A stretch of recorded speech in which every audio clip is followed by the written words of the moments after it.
So in today's video, we will be learning about the conditional formatting feature available in the Excel.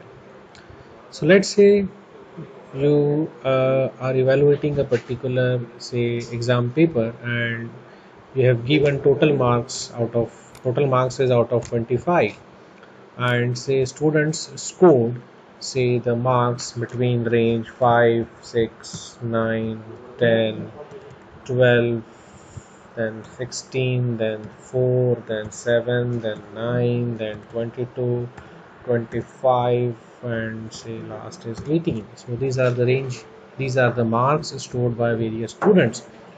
And say you want to know, you want to just highlight the colors. You just want to highlight the rows wherein students scored less than, say, particular marks. Then if you try to do it manually, so it will be a very cumbersome task. You may miss out some important information. So for this, you go to this format and select on conditional formatting option.